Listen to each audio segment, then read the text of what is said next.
সকালে ঘুম থেকে উঠে একটা হেলদি ব্রেকফাস্ট করতে আমরা সকলেই আজকাল পছন্দ করি, আর সেক্ষেত্রে সুজির কিন্তু কোনো বিকল্প নেই।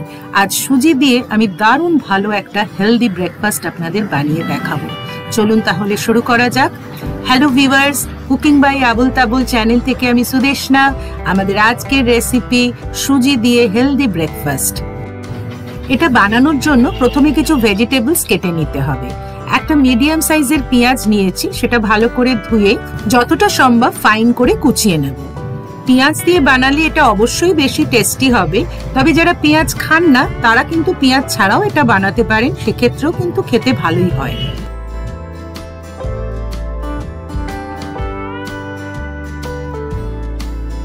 এবার দুটো কাঁচা লঙ্কা কুচিয়ে নিচ্ছি। ঝাল বেশি পছন্দ করলে আর একটা লঙ্কাও অ্যাড করতে পারেন। এবার একটা হাফ ক্যাপসিকাম এইভাবে ছোট ছোট করে পিস করে নিচ্ছি। আমি আজ এখানে আমার পছন্দ মতো ভেজিটেবলস অ্যাড করছি, আপনারা এর বাইরেও কিন্তু অন্যান্য ভেজিটেবলসও এর মধ্যে অ্যাড করতে পারেন আপনাদের পছন্দ মতো।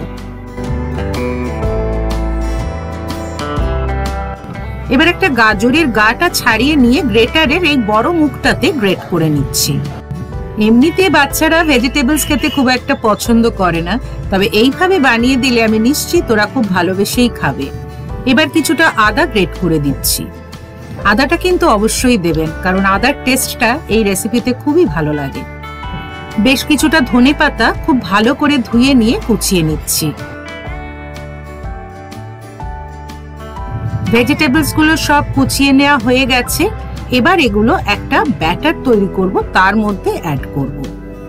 ভেজিটেবলস গুলো চেষ্টা করবেন যতটা ফাইন করে কুচিয়ে নেওয়া যায়, তাহলে কিন্তু এটা খেতে বেশি ভালো লাগে।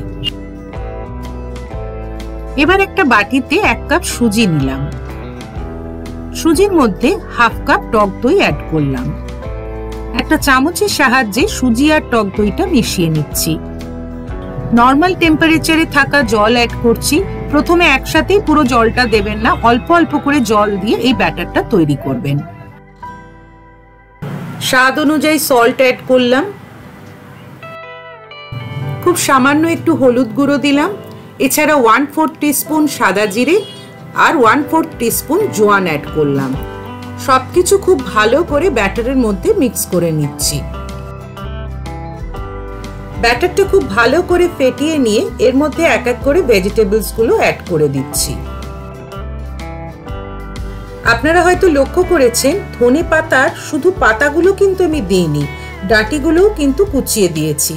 পাতার সাথে ডাঁটিটাও কুচিয়ে দিলে টেস্টটা খুব ভালো হয়।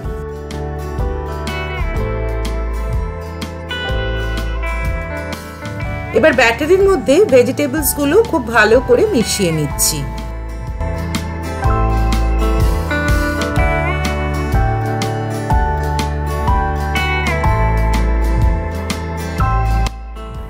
ব্যাটারটা বেশ টাইট হয়ে গেছে, তাই এর মধ্যে প্রয়োজন মতো আরো কিছুটা জল দিচ্ছি।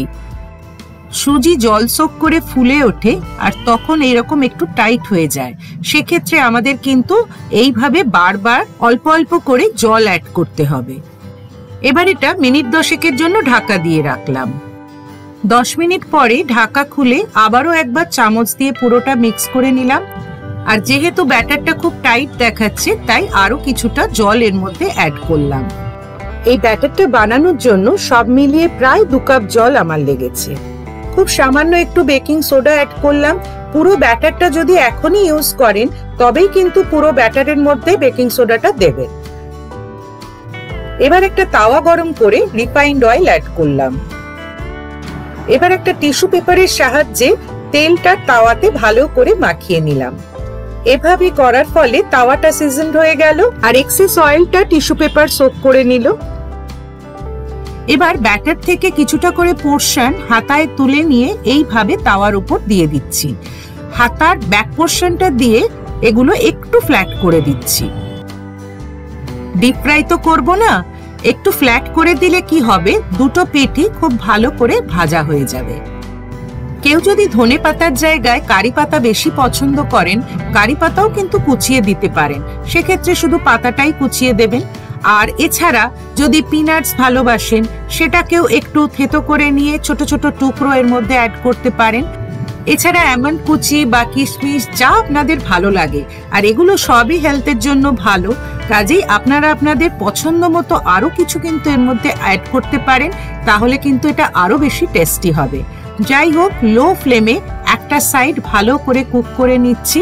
যখন দেখব যে বেশ ব্রাউন হয়ে গেছে, তখন এটাকে আবার উল্টে দিয়ে আরেকটা সাইডও ভালো করে তৈরি করে নিতে হবে। কিছুটা অয়েল অ্যাড করছি, তা নাহলে একেবারে ড্রাই হয়ে যাবে।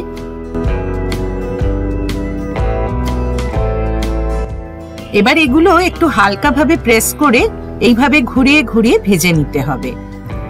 আগে সুজি দিয়ে মেনলি হালুয়া হতো, তাছাড়া পায়েস বা পিঠেপুলি বানানোর সময় সুজির ইউজ হতো। কিন্তু এখন সুজি দিয়ে বিভিন্ন ধরনের রেসিপি তৈরি হচ্ছে, মানে যেগুলো খুব হেলদিও অ্যাট দ্য সেম টাইম খুব টেস্টি।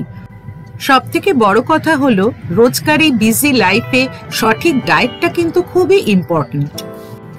যারা বাড়ি ও বাইরে দুটোই সামলান, বা যারা বাড়িতে সকলের শরীর স্বাস্থ্য এবং নিজের শরীর স্বাস্থ্য সম্পর্কে খুব ওয়াকিবহাল, তারা কিন্তু এই ধরনের রেসিপি বাড়িতে ট্রাই করতে পারেন। আজ আমি এগুলো গ্রিন চাটনির সাথে সার্ভ করছি। আপনারা কিন্তু চাইলে টক দইতে সামান্য ভাজা জিরে গুঁড়ো আর বিট নুন মিশিয়েও সার্ভ করতে পারেন। আজকের এই ভিডিওটা দেখে যদি আপনাদের ভালো লাগে, আর এরকম হেলদি ব্রেকফাস্ট রেসিপি যদি আপনারা আরো জানতে চান, তাহলে প্লিজ কমেন্ট সেকশনে সেটা জানাবেন। আজ তবে এই পর্যন্ত, সবাই খুব ভালো থাকবেন। Thank you.